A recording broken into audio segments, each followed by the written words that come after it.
रात को भजन सुनने में। बलिहार राघव जी बंद बंद मुस्कनिया पे बहुत सुंदर लगा। पहले एक आध दिन भैया भी चुके थे, तो इच्छा रही कि ठाकुर जी को सुनाएं। और वीडियो रिकॉर्डिंग करने में तो थोड़ा टाइम भी वो लगता है, और वीडियो रिकॉर्डिंग फिर स्पेस भी घेर लेती है, तो दूसरी कथाओं में दिक्कत हो जाती है। तो इसलिए ऑडियो रिकॉर्डिंग करी और थोड़ा सा ये बजा कर ये देखा। अब मूल कथा पे आते हैं। जिन पायन के पादुकना और भरत रहे मन लाय, ते पद आज बिलो कियो इन नैनन अब जाय।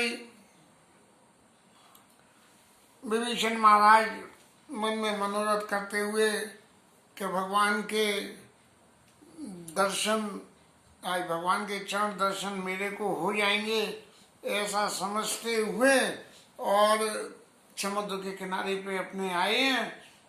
और भगवान राम की क्योंकि लीलाओं का निरंतर गुणगान करते रहते थे, राम जी को जानते थे, उन्हें मानते थे। इसलिए जिन पायन के पादुकनी, जिनके पायों की पादुकाओं को भरत जी सेवा कर रहे हैं, मैं ऐसे चरणों को देखूंगा कि इनकी जो ऐसे ऐसे संत सेवा कर रहे हैं। हर एक संत की सबसे बड़ी खूबी यही होती है कि किसी दूसरे संत की अच्छाइयों को देखता है, और असंत की परिभाषा ये है कि वो दूसरों की बुराइयों को देखते हैं। ए विधिकारत प्रेम विचारा, ए विधिकारत प्रेम विचारा, सपद सिंधु आया हुए पारा।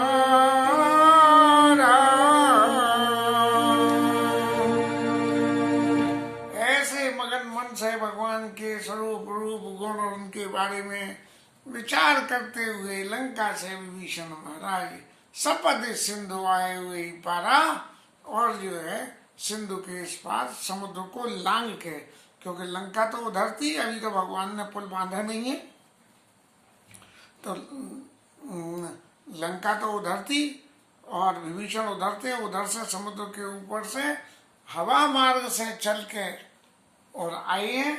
तो लेकिन उन्हें सपदी, उन्हें पता ही नहीं लगी कि वो कब आ गए।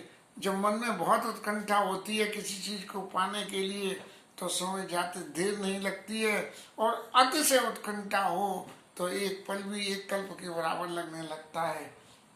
सपद सिंधु आया हुए पारा, कपिन विभीषण आवत देखा, और जाना को रिपु दूत विशेषा। जितने बंदर वहां बैठे थे वो आकाश मार्ग से उतर रहे हैं, तो हनुमान महाराज तो ऊपर बैठे बैठे सब कुछ देखते रहते हैं। तो उन्होंने देखा कि ये राक्षस महाराज कोई उतर रहे हैं, तो वो पता नहीं कोई रावण महाराज ने जो है कोई खास करके कोई अपना दूत भेज दिया हो, ऐसा समझ के, और जैसे ही विभीषण महाराज धरती पे उतरे, सोई उन्हें खप्प से पकड़ लिया। और ताई राखी कपीस पई आए, समाचार सब ताई सुनाए। और उन्हें बांध के तो कुछ बंदरों को सौंप दिया कि इसकी रक्षा देखते रहना, कोई माया भी तो नहीं है, माया तो नहीं करे। और फिर सुग्रीव से कहने आए हैं अपने बांदरों के राजा से, क्या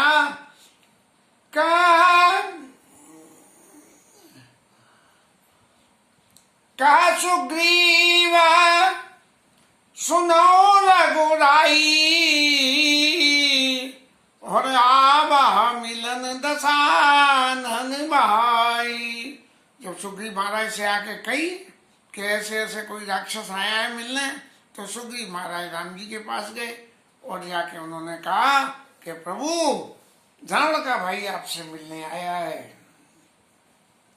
अब भगवान राम तो जो है सबके और अंतर बसो जानो भाव को आओ, सबके अंदर की बातें जानते हैं, तो उन्हें तो हाल पता लगी गई क्योंकि ये तो भगवान की लीला थी, लीला स्वरूप में थे। लेकिन स्टेज मंच पर लीला हो रही है और लीला होने के बाद में अगला सीन क्या आएगा कि तो सूत्रधार को मालूम होती है कि भाई इसके बाद में कौन सी सीनरी आएगी, इसके बाद कौन से पात्र आएंगे। तो राम सूत्रधर अंतर्यामी, ऐसे भगवान राम तो इस संसार की लीलाओं के लिए सूत्रधार हैं, सूत्र की तरह से काम करने वाले है। तो ऐसे भगवान ने कही का प्रभु सखा बूझिए काई कपीस सुनाओ रघुराया। अब राम जी ने कही कि अरे सुग्रीव महाराज, क्या आप पूछना चाह रहे हो, क्या कहना चाह रहे हो, इसमें पूछने की जरूरत क्या है। और तो सुग्रीव महाराज कहने लगे कि महाराज राम जी सुनो, क्या सुनो। सुग्रीव को हमेशा संशय रहता है जीवन में, संशयात्मा विनश्यति, हर वक्त संशय रहता है। हनुमान जी से कही कि मुझे संशय है जी कौन है, और बाली को मारेंगे कि नहीं तो संशय है, और लड़ने गया तो संशय है, सब जगह इनको संशय ही संशय। बस एक ही बात में सुग्रीव महाराज को संशय नहीं है कि जब राज्य मिल गया तो सुखोपभोग कर रहे थे, जब ये संशय नहीं हुआ कि राज्य का सुखोपभोग मेरे को भगवान राम के कार्य से विमुख कर देगा। लेकिन सुग्रीव महाराज को तो हर वक्त जो है संशय ही संशय है। तो उन्होंने ये अपने संशय के स्वभाव को प्रकट करते हुए कहा कि जानी न जाई निशाचर माया और काम रूप के कारण आया। यही राक्षसों का जो है, काय को आया राक्षस का भाई उसका, कहीं ऐसा तो नहीं है, क्या कामना लेके आया है, इसके आने का कारण क्या है। जब इसका भाई इतना बड़ा समर्थवान है तो फिर छोड़ के प्रभु आपके पास आने का क्या कारण है। ऐसा कह के एक बात उन्होंने जो अपने संशय की बात की कि वेद हमार लेन सठ आबा, हमारा भेद लेने आया है कि इनके पास कितनी सेना है। क्योंकि सबसे पहले जहाँ किसी से हमें युद्ध करना हो तो युद्ध करने से पहले उसके अस्त्र शस्त्र और उसकी सेना, उसका अभ्यास, उसका स्थान, उनकी स्थिति, इन सब बातों को अध्ययन करना चाहिए। तो रावण महाराज ने जो है ये सब बातों को अध्ययन करने के लिए इन्हें भेजा। भेद हमार लेन सठ आवा और राखी बांधी मोई असुभावा। तो मुझे ऐसा अच्छा लगता है कि इसे बांध के रख दिया जाए। हमारे भारतवर्ष में भी संसार में चाइना की लड़ाई में वो माओ तुंग और वो कौन कौन से 54 लाई वो आए थे, सबको उनका मान सम्मान लेके सब देख के और चले गए और फिर लड़ाई लड़ दी। तो ऐसे ही सुग्रीव महाराज कह रहे हैं कि हमारा भेद हमारे लेन सठावा राखिए बांध मोह ये स्वभावा। और फिर राम जी तो हमारे हैं ही सीधे साधे कि भैया इनके जो है एडवाइजर जो कह रहे हैं उस बात को मानने में कोई बुराई नहीं है। तो सखा नीति तुम नी के विचारी। हे सुग्रीव महाराज, आपका सोचना बिल्कुल 100% सही है, लेकिन पनारा तुम ही गिरे हो। और मम पन सरना गत भय हारी। महाराज तुम्हें ये मालूम नहीं है कि वो काय को आया है, वो मेरे शरण में आया है, और जो शरण में आया है उसके भय का हरना मेरा काम है। इसलिए मम पन सरना गत भय हारी। और जब ये वचन देखा, राम जी के इन वचनों को सुना, तो हनुमान महाराज तो बड़े खुश हो गए। बोले देखो कि ये सुग्रीव के संग में जो लीला भगवान ने करी थी वही लीला आप जो विभीषण के संग में भी कर रहे हैं, और सुग्रीव महाराज फिर भी उस पर संदेह कर रहे हैं। सुनी प्रभु वचन हर्ष हनुमाना शरणागत वत्सला। हनुमान जी महाराज कहने लगे कि प्रभु आप तो शरणागतों की रक्षा करने वाले हो, इसलिए हे प्रभु आपकी जय हो। शरणागत कहूँ जे तजई, आप भगवान राम बोले शरणागत कहूँ जे तजई, हित अनहित हनुमान, और तिनर पामर पापमय, तिनहि बिलोकत हान। आपकी शरण में यदि कोई व्यक्ति आ जाता है और शरण में आए व्यक्ति को आप उसका परित्याग कर देते हो तो क्या होगा? अपने हित और अनित का विचार करके तीनर पामर पापमय, जो देखता है शरणागत को परित्याग करता है वो पापमय हो जाता है। और तिनहि बिलोकत हानि, ज्यादा कोई नुकसान नहीं होगा, उन्हें देखने से ही नुकसान हो जाएगा, बस ये पता ही नहीं लगेगी कि कब क्या हो गया, कुछ भी पता नहीं लगेगी और नुकसान हो जाएगा। ऐसी भगवान राम ने जो सुग्रीव को सुझाव दिया। और अपने स्वभाव के बारे में राम जी महाराज कहते हुए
हत्या सबसे बड़ा पाप होता है, और करोड़ों ब्राह्मणों की हत्या अगर किसी व्यक्ति ने कर दी और फिर भी मेरी शरण में आ जाए तो मेरी शरण में आने से मैं फिर भी उसका परित्याग नहीं करता हूँ।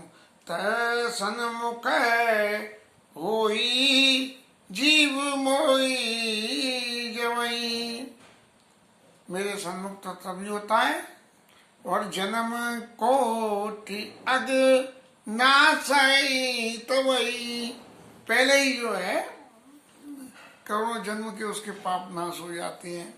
इसका मतलब तो ऐसा समझ में आ रहा है कि जिसे करोड़ों ब्राह्मणों के वध का पाप लगा होगा वो तो महाराज आपकी शरण में वैसे तो आएगा नहीं, लेकिन कैसे आएगा कि आए शरण तुझे नहीं ताऊ, उसे भी नहीं मैं परित्याग नहीं करूंगा, क्योंकि मेरे सन्मुख आवेगा ही जब उसके कोटि जन्म के पाप नाश हो चुके होंगे। हैं? और पाप कैसे नाश होंगे? बोले गंगा तीर्थ में स्नान करने से पाप नाश होते हैं, तो पहले तीर्थ स्नान कर लो और फिर जाओ मंदिर में। शायद इसीलिए ऐसा होगा कि तीर्थों में जाते हैं तो स्नान करके जो है पवित्र जलों में स्नान करके जाते हो कि अब तक के पाप तो महाराज भेगे, अब हम आपके सामने आए हैं तो हमारे कलुष पाप आपको किसी भी तरह से प्रभावित नहीं करेंगे। हालांकि राम जी को तो पाप कभी प्रभावित करते ही नहीं है, ये तो हमारे चैतन्य महाप्रभु ही थे कि जिन्होंने जगाई मगाई के पापों को लेके अपने पुण्य दे दिए थे उनको महाराज, लेकिन बाकी तो सारे ठाकुर जो है तार देते हैं, अपने भक्तों को तार देते हैं, पाप नहीं लेते हैं। ये चैतन्य महाप्रभु ही थे कि जिन्होंने जो है अपने भक्तों के पाप ले लिए और पाप बंद कर सहज सुभाऊ भजन मूर्ति भाऊ भजन मूर्ति भाऊ।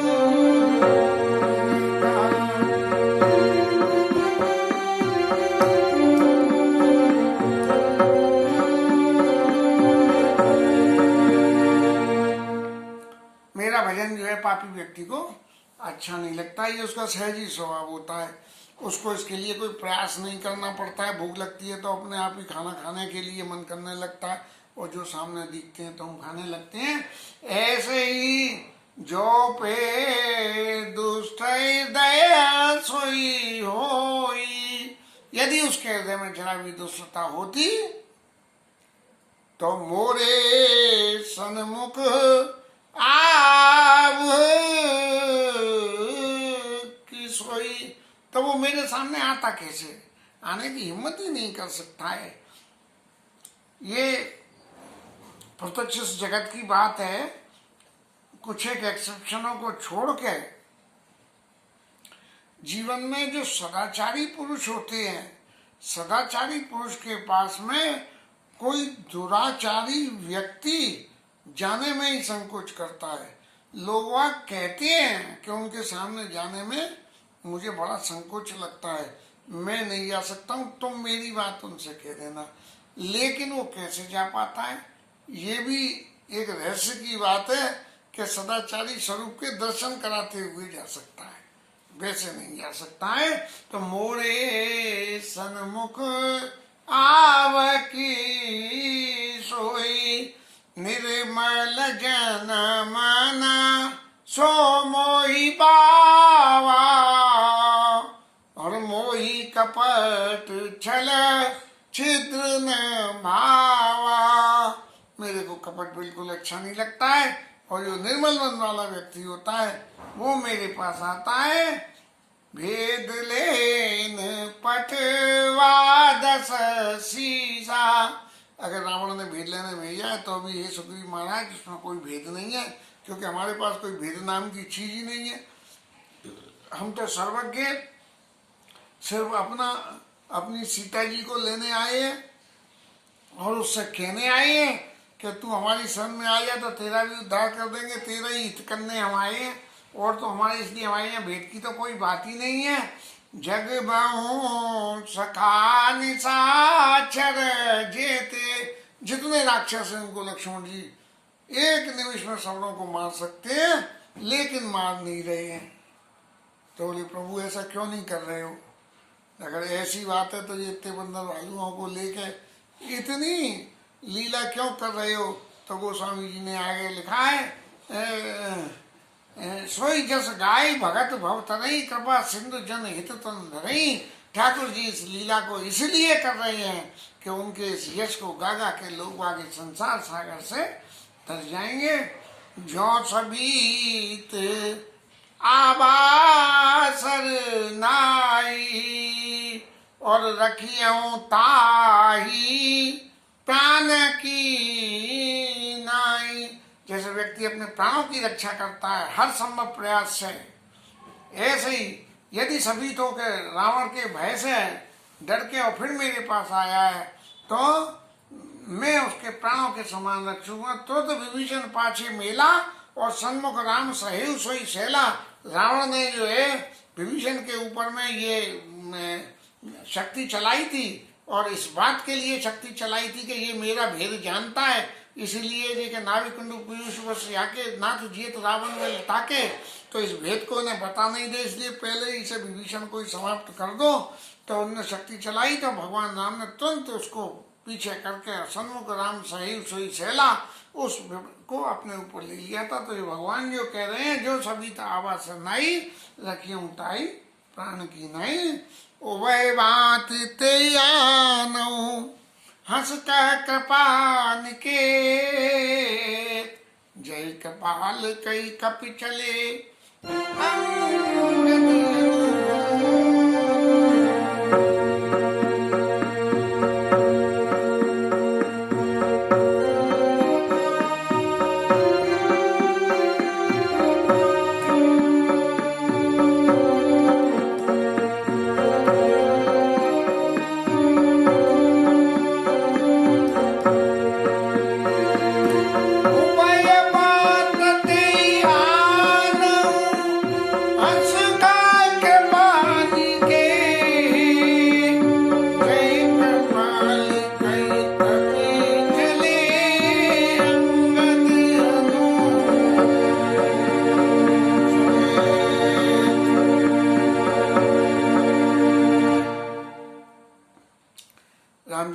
दोनों तरह से ले आओ, उसके चारों तरफ ऐसा घेरा बांधो कि वो भगने तो पाए नहीं, तुम्हारी इच्छा भी हो जाएगी और ममपन शरणागत है, इसलिए मेरी बात का सबूत मिल जाएगा अगर उसने कोई माया भी नहीं रची। इसलिए दोनों तरह से ले आओ। तो अंगद, हनुमान, सुग्रीव, सब बड़े बड़े मुखिया चारों तरफ से घेर के राम जी के पास उनको लेके आ रहे हैं। और इसके साथ में आज की कथा का विश्राम। आज तो कुछ ये ताल माला ने ऐसा सुख दे दिया कि शायद जीवन में जो कामना थी कि ढंग से तबला बजा सके, एक ही हाथ से, शायद ऐसा लग रहा है कि ठाकुर जी को जो हमारी अरदास मंजूर है। हरि नाम कीर्तन।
ये कौन से बटन से हो जाते हैं?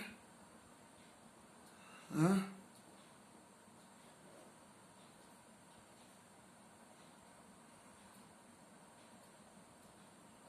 अच्छा, फेड आउट लग जाए, फेड आउट।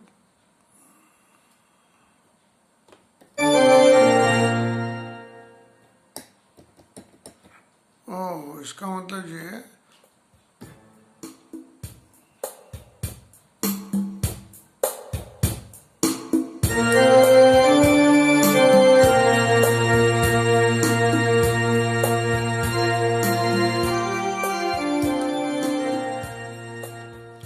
ये है, अगर स्टाइल नहीं है और फेड आउट फेड